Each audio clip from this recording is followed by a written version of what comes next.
Don't stare. Okay, just a quick glance. Oh my God, they looked at me. Wait, no, they were looking at the clock behind me. I should say hi. What do I say? Hi is too basic. What about hey? No, that's literally the same thing. Okay, just walk over there and be normal.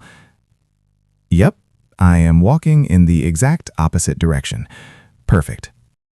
If you've ever had a crush and suddenly felt like you lost half your IQ, welcome to the club. Today, we're unboxing what literally happens inside your brain when you catch feelings, why it makes you act completely insane, and how to actually stop obsessing so you can get your life back. So, let's name the villain here. You probably think you're just really into them, but psychologists have a name for this: limerence. Coined by Dorothy Tinoff, limerence isn't just a cute crush. It's when your brain gets stuck in an obsessive loop you can't control. You're constantly replaying tiny interactions like a detective. Wait, they used a period at the end of that text. Are they mad? Or just grammatically correct? Your mood for the entire day depends entirely on whether they acknowledge your existence. It feels like love, but really, it's a chemical hostage situation where you are constantly waiting for the next breadcrumb of attention. Here's what's actually happening under the hood. When you catch feelings, your brain mixes a crazy cocktail of chemicals. First, you get a massive surge of dopamine. That's the euphoria, the butterflies, and the same chemical that makes gambling so addictive. Then your stress hormones kick in, giving you that racing heart and sweaty palms. But here's the kicker. Your serotonin levels actually drop. A drop in serotonin is the exact same brain pattern seen in people with OCD. That's literally why you can't stop thinking about them. But it gets worse. There's something called intermittent reinforcement. When they reply fast one day, then ignore you for 12 hours the next, your brain treats them like a slot machine. The unpredictability spikes your dopamine even higher, making you hopelessly addicted to checking your phone. By the way, if you've ever diagnosed yourself with a text message obsession, you know what to do.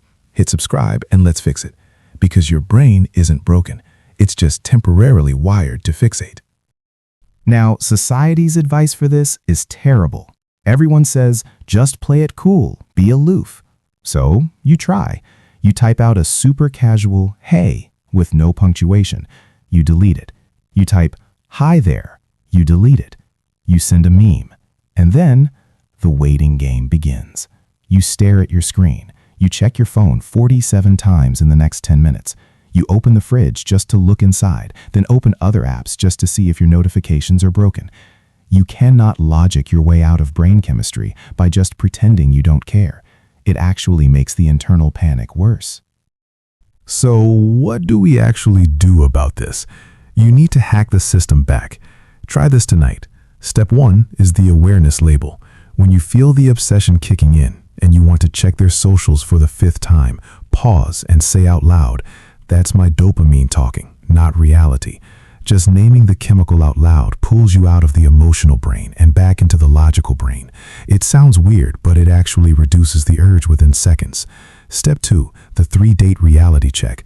When we're in limerence, our brain builds a massive fantasy future with someone we barely know. Stop projecting. Force yourself to wait for 3 real-world in-person interactions before deciding how you actually feel about them. Pay attention to how they treat other people. Let the idealized bubble pop and see if they are actually nice to waiters. Step 3, the investment audit. Ask yourself right now, am I actually attracted to who this person is, or am I just addicted to the idea of them wanting me? Write it down honestly on paper. If it's the second one, that's ego, not love. And step 4, the redirect. Every time you catch yourself stalking their profile or rereading old texts, set a 5-minute timer and do something physical instead. Walk around the block, do 10 push-ups, anything that gets you out of your head and into your body. Your brain can't obsess and move at the same time. Try it once tonight and you'll feel the difference immediately. Look, falling for someone is supposed to feel a little bit crazy. It's human. But you get to decide if you're driving the car or if you're locked in the trunk. Take control of your dopamine. Which of these 4 steps are you going to try first? Drop a comment below. Share this with that one friend who overthinks every single text message. and I'll see you in the next one.